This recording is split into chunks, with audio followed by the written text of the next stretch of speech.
वाकड्या तिकड्या म्हणजे सरळ रस्त्याने कधी गेलो नाही. गावातल्या जिल्हा परिषद शाळेत होतो, नंतर वडिलांनी जालन्यात टाकलं, नंतर संभाजीनगरला टाकलं, आता तर छत्रपती संभाजीनगरला टाकलं, पुण्याला टाकलं, आळंदीला टाकलं. एका ठिकाणी नीट राहिलो नाही. वडिलांकडे सगळ्या गोष्टी होत्या.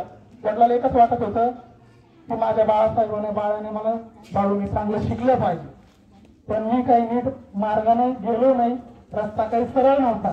मी वाकड्या तिकडे मार्गाने, आजही वाकडा तिथलाच मार्ग आहे. परंतु मित्रांनो मैत्रिणींनी तुम्हाला सांगतो, कधी प्रामाणिकपणा किंवा वाईट व्यसनाला वाईट वळणाला गेलो नाही. प्रामाणिकपणे आजही जालना कोर्टामध्ये आपलं कोणी ओळखीचं असेल तर तुम्ही माझं नाव सांगितलं तर सगळे सांगतील की बाळासाहेब टाके खूप छान आहे. नेहमी विद्यार्थी असेल, गौर गरीब कोणी असो, त्याच्यासाठी मी प्रामाणिक काम करतो. पैसा ह्या सगळ्या गोष्टीच्या पलीकडे कुठेतरी आपण कोणासाठी काही देऊ शकतो का, हे माझं नेहमी असतं. नववीचा मी या शाळेत आलो. या शाळेचा रूल होता 8वीच्या नंतर, समजा 7वी झाल्याच्या नंतर 8वी पर्यंतच ह्या शाळेत विद्यार्थी घेतात, 9वीला विद्यार्थी घेत नाही. कारण की त्या काळात खूप नावाजलेली शाळा मशोगरी माझ्या स्वर्गीय अंकुशराव टोपे साहेब, त्यांनी खरंच या जालना जिल्ह्यासाठी काय म्हणावं त्यांच्यासाठी शब्द नाही.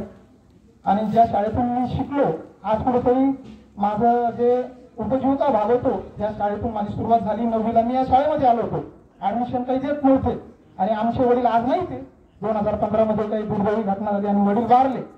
परंतु कैलास काका कैलास मामा जिगे त्यांनी वडिलांना फोन केला, समजा भेटले ते त्यावेळेस आणि ऍडमिशन होत नव्हतं. परंतु ते माझे वडील त्यांना बोलले आणि त्यांच्यामुळे माझं खरं खास म्हणजे ह्या शाळेत ऍडमिशन झालं होतं.